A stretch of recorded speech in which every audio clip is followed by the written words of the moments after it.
good morning, good afternoon. The Prime Minister. The stakes are so high. No deal is not a real option. That's what I think people voted for. The best future for Britain. As bad as it possibly can get. Often advise taking some sort of soothing medicament. This is the What and the Why podcast for the week ending Friday, the 16th of November, 2018.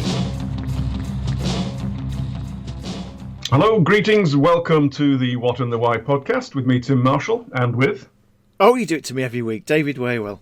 David Waywell, otherwise known as Deputy Editor. I'm going to have to come up with fake names every week because you surprise me with that. Here's our special guest, Eric David Smith. Waywell again. Yeah. Right, David. We are constrained. We are constrained because of time of recording and moving stories. But in the real spirit of the what and the why, it doesn't really matter. We are going to talk about Brexit. Don't touch that dial. We are going to talk about Brexit. And we're also going to talk about a court case in the United States, both of which are fluid.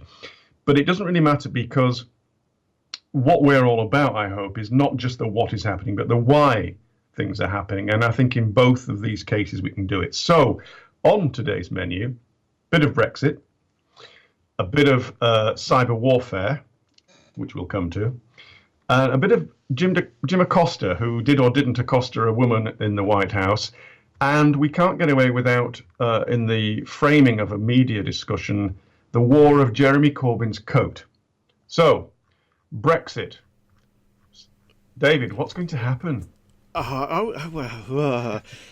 Well, do you know, I got up this morning after yesterday and I was actually surprisingly upbeat about it because I've just finished writing a piece actually where I was trying to argue that after following American politics for so closely for about, since Trump came in and seeing the hyper-partisanship, it's actually enjoyable watching proper debate with disagreement, where dissent is actually producing and hopefully will produce a meaningful result. Because what worried me at the beginning of the whole process was something was just going to be pushed through with very little debate, very little argument. So whatever, I don't necessarily know what will happen. Obviously, I don't know what's going to happen. Yeah. But what I do hope is whatever does happen will be a product of a process which has had a meaningful impact on it. And whether it will be a compromise, whether it will be a returned, a people's vote, or whether it will be May's soft Brexit, whatever happens, I hope it will be a meaningful thing rather than something that which people will say, well, we never really had a serious debate about. That's an interesting take on it. I share some of that because, we do now know more than we used to, although a lot of it is the same old arguments being rehearsed. I want to go into the nuts and bolts of it. At time of recording, Mrs. May has lost 7 ministers, only 2 cabinet ministers, and the British Environment Minister, Michael Gove, has decided not to resign because that might have triggered something. And the speculation is about a leadership challenge. But let me take you through the next few dates as well. Here's a theory, David, which what the fun of listening to this might be that about how wrong it might be by the time you listen to it. Yeah, well, that's actually a virtue of this podcast, being wrong, Yeah. Because that's a good selling point, isn't it? Well, listen to the What and Why podcast. It's always wrong. No, it's not that it's always wrong. It's just that the fact, it's like I say, it's about a process. It's about admitting sometimes that we do get things wrong. It's impossible to be correct all the time. And the problem with Brexit actually is too many people posit it as something which can be anticipated in a very clear and precise way. Can you actually get it right because half the country will think it's wrong and half the country will think it's right. Exactly. So here we are. The draft agreement is agreed by 2 sides, and as I understand it, I think that even if Mrs. May is challenged for the leadership, and we're waiting to see if that will happen. Here's a scenario. She's challenged for the leadership and she wins it, at which point she cannot be challenged for another year. Or she's not challenged for the leadership. In both of those scenarios, we then head forward to November the 25th. at which point the European Union signs off on her agreement. The next significant date is the 18th of December, more or less, when Parliament will have its meaningful vote on whether we're going to go for this deal or not. Nearly all conventional wisdom says it is impossible for it to get through, and I disagree. And here's why. I've looked at the votes required. You need about 320. I've looked at how many come under collective responsibility, how many loyalists there are, how many swing Conservatives, the Scottish Tories. All sorts of factors are in play. Now, if we get past the 25th and the EU has signed off on it, when you come to the vote for the British people, you are now looking at a binary choice of a hard Brexit or this bad deal, as many people think it is. So which is worse between those two? Now, I know the third option is to go for a second referendum, but the Prime Minister is absolutely adamant that won't happen. So you're left with this binary choice. Yeah. At which point you're forced to debate, and this goes back to your introduction, David, you're forced to debate the merits of a hard Brexit v. the merits of this allegedly bad deal, which I accept does keep the UK pretty much within a customs union in the EU. Well, it's worse than a hard Brexit. It's a no-deal Brexit, which is, it defies logic that we would even consider that. Well, that's your view, but that's exactly the debate that will then ensue. If we know it's a fait accompli and the EU signing off on it and there not being a leadership challenge and it being Mrs May in charge, that is the binary choice, because I don't think the second referendum will go through. Right, so here's my maths. You need 320. There's about 117 Conservatives on the payroll, as you know, ministerial positions, this, that and the other. 85 loyalists. I've made it about 60 swing Tories. That's 260 votes. She's way off. But there's about 10 Remainers in the Tories who would think to themselves, I just don't want a hard Brexit. There's some swing Remainers. I've got up to 300 by now. I mean, obviously, this is all ifs and buts.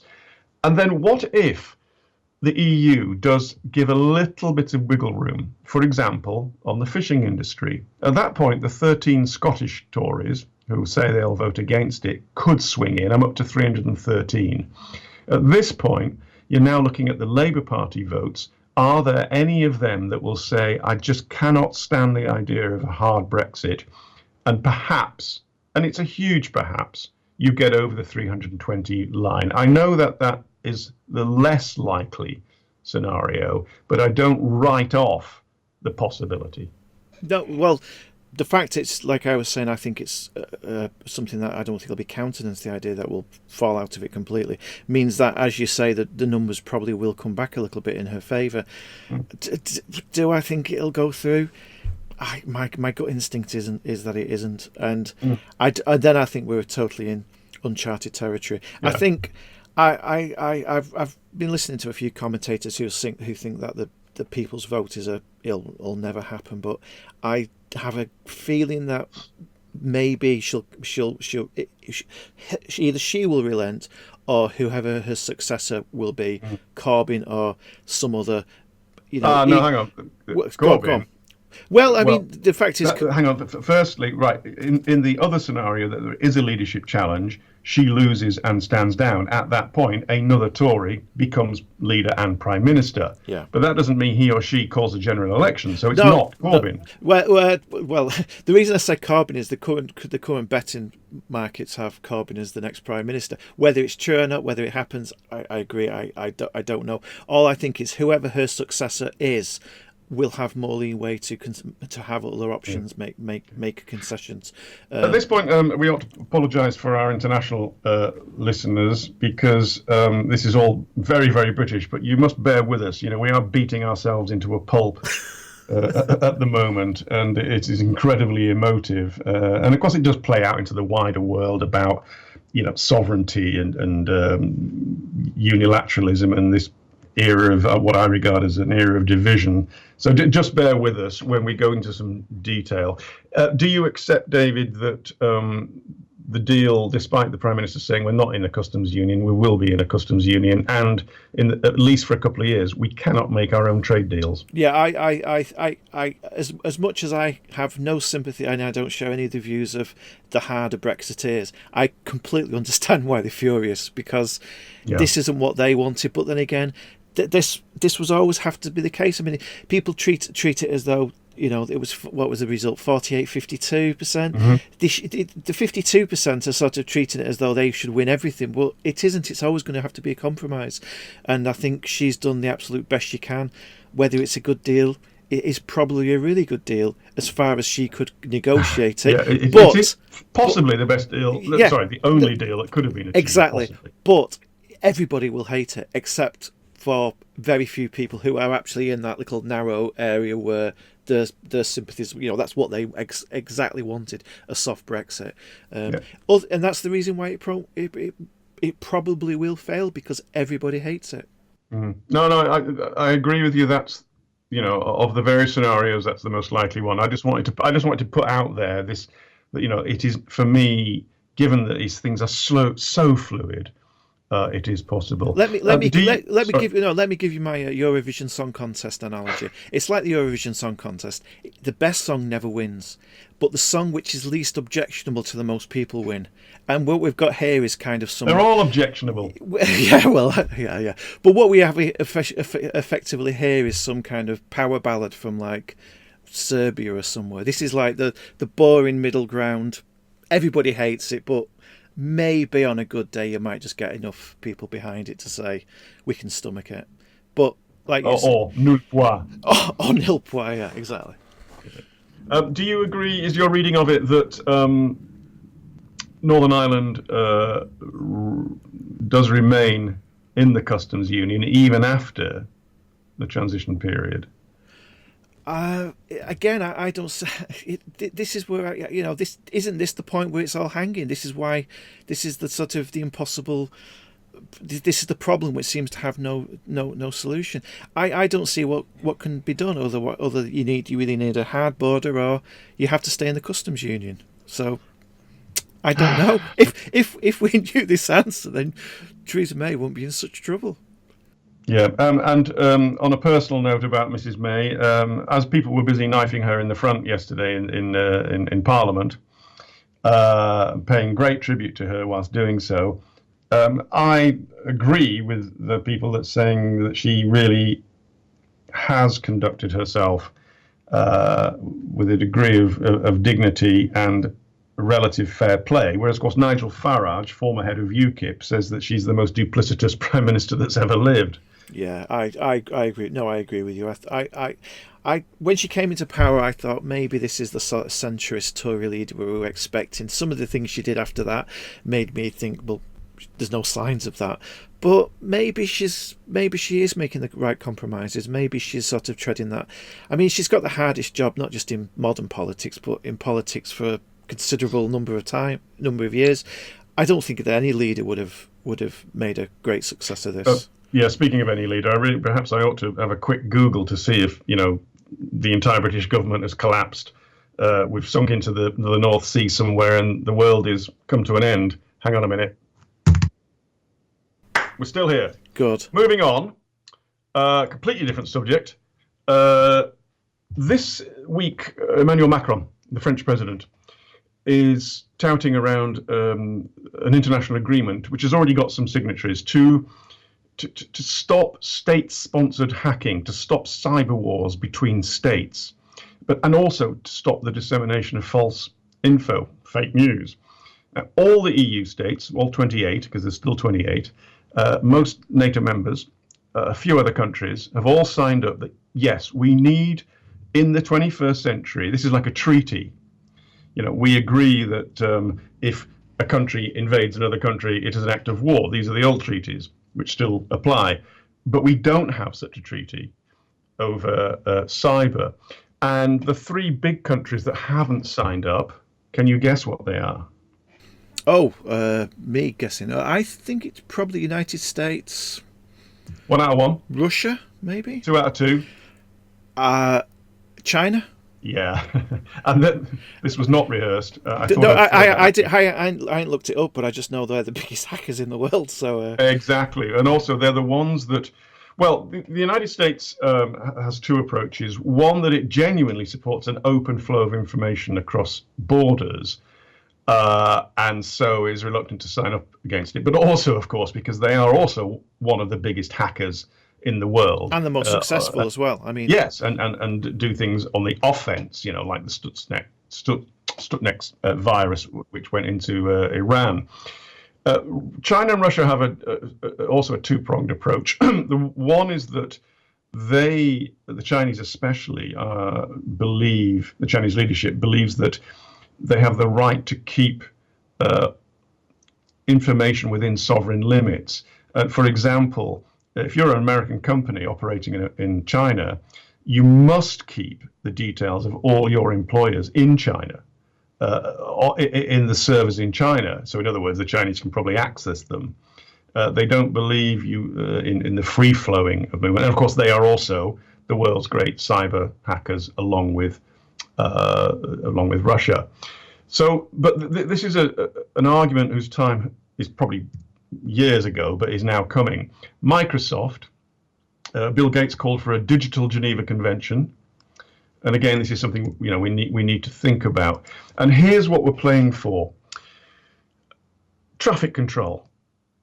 It's possible somebody could get into a country's network and switch off the traffic control. Now, that will result in economic chaos and also quite potentially a loss of life, or the water supply, or financial institutions, the banking system, at which point it's potentially an act of war, isn't it?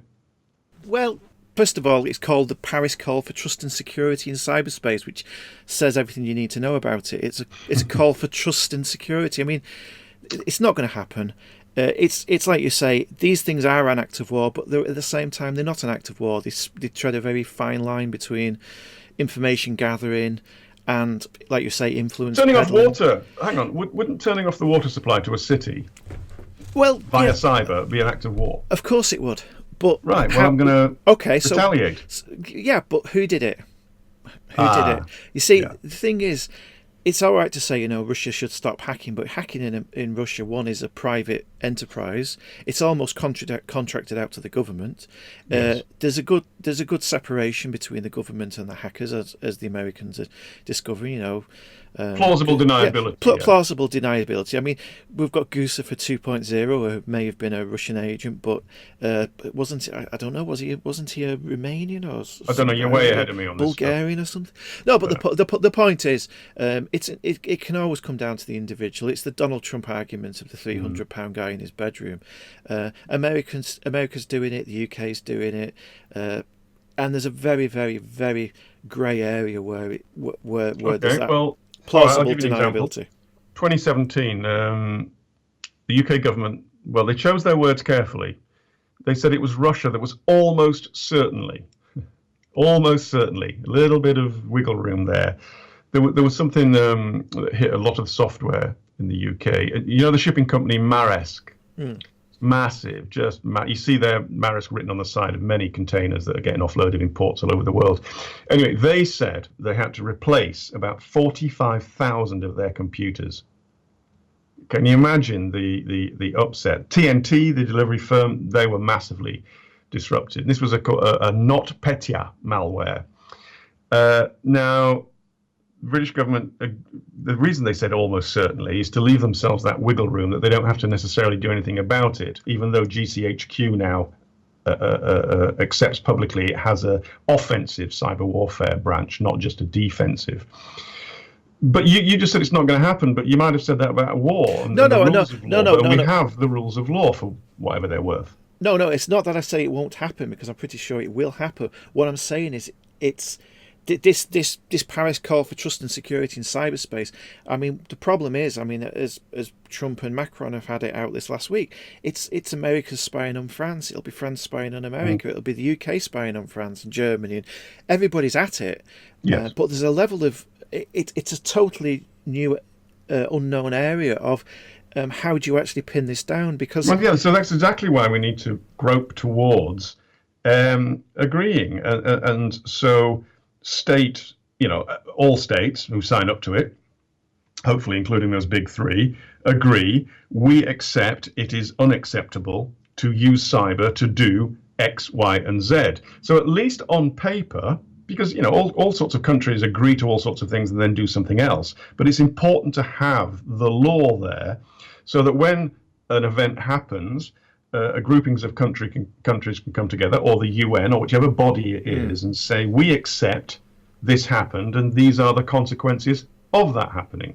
Yeah, we need this treaty. Oh, yeah, you do need the treaty, but whether you can enforce it is a very difficult matter. I mean, the most significant thing actually is there was a story. I mean, I've not looked this up before this podcast, so I don't know the names. But there was a fascinating story that emerged earlier this year of China actually putting little chips into the motherboards of servers, which actually allowed them to be hacked. Now that is a thing where you can actually point a finger, because there's no way that's just suddenly one rogue company. Yeah, I mean, there's been one or two examples around the world where embassies have had to be completely rebuilt because the problem is you're in country X and you're not going to ship in 1,000 workers from your own country who are all security cleared to build it. And so you build it with people from that country. And of course, that country slips one or two people in and puts things all over the place. These things are very hard to counter. It's why embassies, actually, as an aside, many of the big ones have something called a deaf room, and I've actually been in one of these. It's like sort of a Doctor Who set. Most of them are rooms suspended in a room, so there's less vibration, so that you can't sort of have the machines that measure the waves coming off a window and turn it into voice. Well, there's no windows, and anyway, the room is inside a room and suspended on steel cables hanging from the roof. And then inside, it's a sort of 1,000 eggshell boxes, for want of a better word.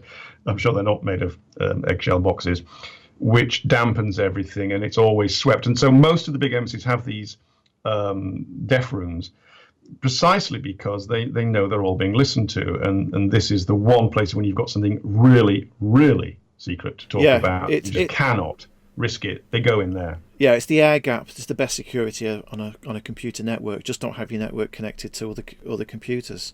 But the other point I would make out, I mean, the fact is it's Macron, but it's also Microsoft, and I think that's where the real key is. It's the big computer companies who are going to have to strengthen the security and take it a little bit more seriously. I think if there's a solution to all these problems, as we're seeing with Facebook coming to terms with fake news, it's going to have to come from private industry. It'll be a solution that comes out. But they were behind the government. I know this because when I was working as a journalist, I know that around about 2005, MI5, the British Domestic Intelligence Service, reached out to, sorry, that's a terrible American phrase, but they did reach out to British business in the City of London, which is, the biggest part of the UK economy, because they were really alarmed that the City of London was not in any way, shape or form, even basically aware of what was coming, and hadn't put anything into place. But yes, you're right now. I think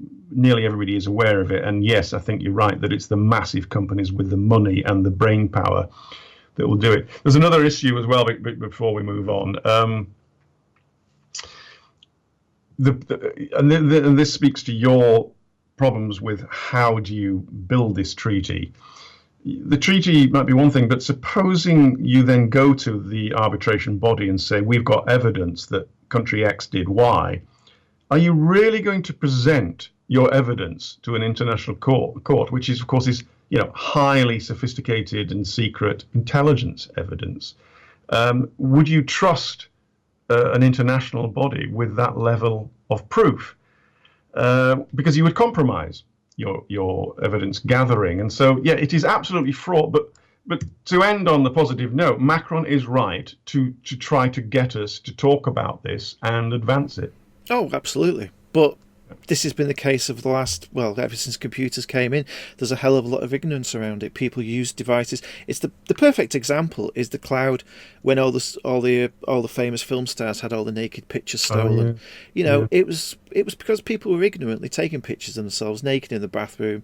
They didn't care that they were as you do, as you do, as we all do. Yeah, sure. Yeah. It gets zipped up to the cloud, and you've got somebody sitting in a server room somewhere. Or unzipped up to the cloud in this particular case. Unzipped. Yeah, perfect. Sorry. No, but it's the same. It's what's true. You're right. What's true of your film stars is true of your government departments. I remember Serbian intelligence saying to me, if you want to guard your cyber secrets, just don't turn your computer on. Exactly. The air gap. Don't be connected to the internet. Now, you just said the word ignorance, David. Oh, which leads us to Donald Trump and Jim Acosta. Oh God, what a farce! What a farce! Yeah. Again, for anyone that might have forgotten or hasn't followed it, tell me if this is right. At the press conference in the White House, Trump's giving it large, as he does. That's a diplomatic term. Jim Acosta of CNN, who they dislike each other and got a long track record, from one point of view, grandstands, asks his question, but then tries to get the follow-up and another follow-up, which the protocol, rightly or wrongly, isn't, because it means that other people don't get a chance to ask their one question. We can talk about this idea of one question in a moment. At which point, Trump just says, sit down, be quiet, sit down, you're very rude. And then the White House intern, young female, comes across, tries to take the mic, at which point, depending on who you believe, he karate chops her, garrots her with his microphone cable, dismembers her, and buries her in a shallow grave. Or, if you take a different view, he simply hangs onto his mic, and that's all he does. And which is your view? Excuse me, ma'am. Also, well, my view is Trump was in an absolutely stinkingly awful mood, but yes, at the same time arrogantly out there thinking, because remember, this is in the context of the so-called blue wave, which wasn't a blue wave, but then turned out to be the slowest moving blue wave in the history of American politics. Yeah, Newsweek this week, their main story, I mean, of course, they're very anti-Trump, but they are saying there may have been a blue wave, but it moved slower, looking at the results in California. But sorry, we haven't got time for that. But so what then happened is that the White House, Trump, removes Acosta's press pass. He cannot now go into the White House to do his job, at which point CNN and Trump are now in court with a federal lawsuit. He's the defendant, Trump, saying he has the right to prevent Acosta coming into the White House, and CNN are saying, no, this is in contravention of the First and the Fifth Amendments. Again, we'll come to that. Now, the agreement, there was supposed to be a ruling on Wednesday. It's been delayed until Friday, and it's ahead of when we're recording. But the point is that it's only a temporary. So whatever the judge decides, it's only a temporary one. So the wider issues of the why and the what are still with us, yeah? Yeah, but let's just quickly rewind it, though. Trump was in a bad mood. He never picks on Acosta. If you watch Trump's press conferences, he ignores Acosta. And Acosta is like he's often his relationship with Sarah Huckabee Sanders is terrible. He'd never pick on Acosta except when Trump wants to have a fight. So I think that was deliberate. I think the whole thing was manufactured because Trump was feeling particularly emboldened by the blue wave, which wasn't, but now is, and I think that's the whole thing was manufactured. I think it's a ridiculous situation because clearly Acosta has to be defended, supported by the First Amendment. Presidents can't surely choose who they want in the White House, otherwise it will just be Christian networks and InfoWars. That's what it's about. We'll just come on to that, but briefly, I think they're both potentially at fault, and this is the one question issue. And the problem with one question, you do then get to ask a question, and more people get to ask a question, which is fair. And also in journalism, we have this phrase that sometimes the question is more important than the answer. Laura Kunsberg of the BBC, she had the one question to Prime Minister May yesterday, and in it she said, "Or aren't you just giving the impression of being in office but not in power?" Which was a phrase from I think it was the 1990s, where Geoffrey Howe savaged Prime Minister Thatcher at the time. So so she knew she wasn't going to get an answer to that, but she may have felt it was more important to ask the question. So the one question you can defend, except of course you don't get to follow up and challenge. Do you have a view on it? Yeah, I would say the convention now isn't one question, it's two questions. If you're watching the US press conferences with the White House, it's always two questions, if I may, Mr. President. I've got two questions, or a question and a follow-up. I think the convention is that you usually get away with two questions. To turn it into a fight, it wasn't. I mean, we should add that the video looks like it was edited by one of the right-wing websites to make it look, which the White House then used and put out as if to prove that he had karate. I mean, I'm exaggerating, as if he had brushed against her arm, which was at the worst what it was. Yeah, they'd taken a few frames out of the video to make it look like his hand was coming down quickly, when all he did is he kind of touched her arm and held onto the mic. And okay, now to your view that clearly he can't revoke someone's access to the White House. Okay, CNN, they're asking for permanent relief. What that means is a declaration from the judge that the revocation of the press pass was unconstitutional. And they're doing it on the First and Fifth Amendments. So take the first, which I happen to have written down here. No, I mean, which I have imprinted on my memory. Congress shall make no law respecting an establishment of religion or prohibiting the free exercise thereof or abridging the freedom of speech or of the press. There's a bit more. So has President Trump abridged the freedom of the press by saying that this guy can stand outside the White House and say whatever he wants, he just can't come in the White House? Has he abridged the First Amendment? Sorry, contravened the First Amendment. Well, I'm no lawyer, but read from what you just read, it's Congress, and Congress is a separate arm of government to the executive of the presidency. So, boy, I think you should get yourself out there. Maybe, I put it to you, members of the jury. Maybe there's an example there, but I mean that just proves that many of the amendments and these things in American law are full of holes, which I think the Trump presidency. The law, I mean, it's an interpretation. I'm asking you, the learned friend, to interpret it. My sense is I don't think they can do that. I just think, I mean, whether they would argue, well, you can put somebody else in there, it's just a cost. But I think the fact that there was no explanation, there was no ruling by a court or official body. I just think it's a fatuous story, and I think it. Oh no, but it was a fatuous story, but it's not a fatuous story now that it's actually going to court and becomes about the amendments to the American Constitution. Well, courts aren't going to rule on that. I mean, it'd end up having to go to the Supreme Court, and then well, it's being heard by a Trump appointee, I was Judge about Kelly. to say, yeah. But he, from what I understand of it, he's been very robust with both sides. Now, Trump's lawyer, Justice Department lawyer, I should say, really, he says the Trump White House has the legal right to kick out any reporter at any time for any reason. That is not the sort of language you expect to. Well, you do expect to hear it now, but it's sort of, to me, that's so un-American. It is, and I noticed that Fox News turned the supporting CNN now. So yeah, well, the whole of the White House Press Corps Association think are united on this, and I think most of the major outlets. Again, I wrote down the association's quote. Simply stated, if the president were to have the absolute discretion to strip a correspondent of a hard pass, the chilling effect would be severe, and the First Amendment protections afforded journalists to gather and report news on the activities on the president would be largely eviscerated.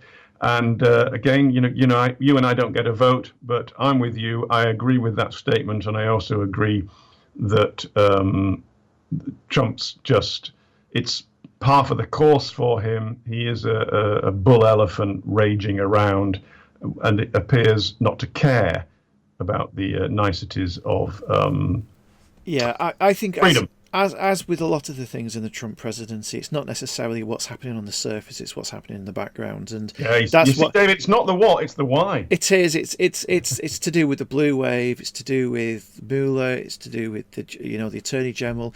What's going to happen in the next couple of weeks? People think that Mueller's going to move in the next few days with David, for people that don't follow it, as in Robert, I'm sorry, some people do, and we'll now be shouting at their podcast, but Robert Mueller, who is a special counsel investigating Mr. Trump. Sorry, I know most people will know that. Okay, let's end on the most important story of the week. Yeah, the anorak. It's possibly the century. Yeah, and that is the leader of the opposition of the British government, Jeremy Corbyn of the Labour Party, and his £79 Marks and Spencer's coat that he wore to the Remembrance Day, 11th of the 11th, 100th anniversary of the end of the First World War, and some people were outraged at it. Yeah. Your view? It's another Poppy story, isn't it? This is just the Poppy story rewritten. As in the UK, we're all told we must wear a poppy to celebrate Remembrance Day, and some people don't. No, we're not told that. We are told we have the right to do so or not to do so, because that's what people fought for. Exactly. That we are told that. We're not told we have to wear one. Okay, I should have rephrased it. We are told we have the freedom to do what we like as long as we wear one. I mean, that is, especially in the media. I mean, if you're a journalist and you don't wear a poppy, you'll get a lot of insults. And that's how I view this story. I mean, whether it was wise of him not to wear it, whether he did it for some ulterior motive. But that's the talking point. Yeah, whether it was. I mean, I personally don't care. I think it was a perfectly smart enough looking coat. But okay, here's the potential issue you could talk about. Although it is a storm in a teacup.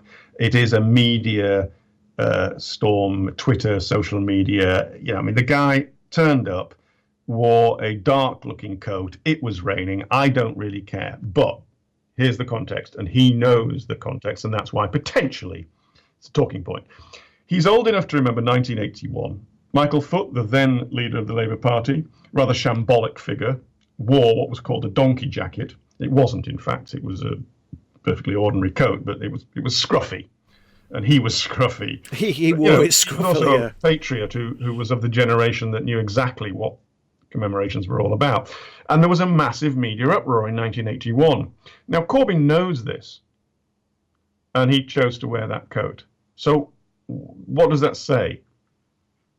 Well, I mean, first of all, when I heard the story before I saw the coat, and when I saw the coat, I thought, well, actually, it's not such a bad coat. It's not a coat.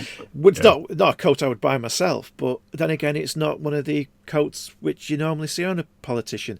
So I think there's probably an element of him trying to set himself apart and say he's not part of the establishment. And is that the day to do that? And exactly whether it is the day to do that or not.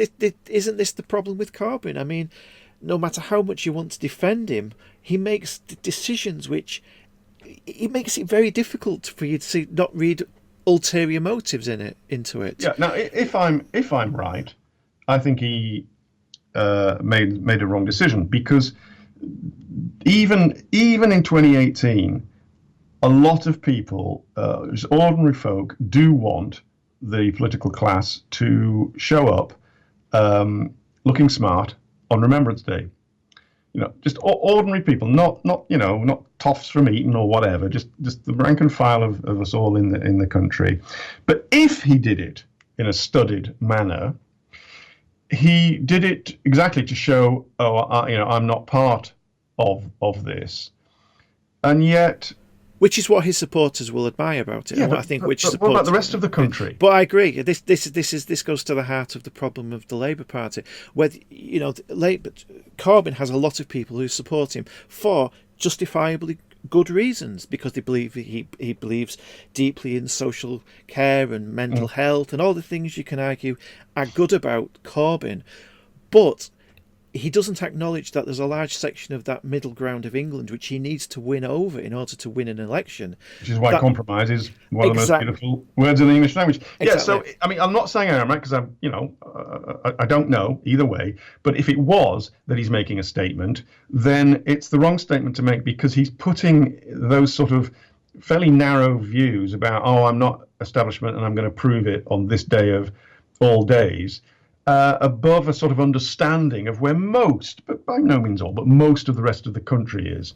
If he did it purely because he's just so unaware of that 1981 massive row and so unaware that this would become a talking point, and which is a naivety which beggars belief, I don't care that he's wearing what was to me a perfectly ordinary and acceptable raincoat. I don't care. Yeah. But if it was the other, and that's why it's worth having the conversation, even though, compared to other things going on around the world, have we wasted 5 minutes of everyone's time, including ourselves, talking about it? Let me round it out in a really neat way. We ended with one dirty B word, which was Brexit. Let me end with the other dirty B word, which is Blair.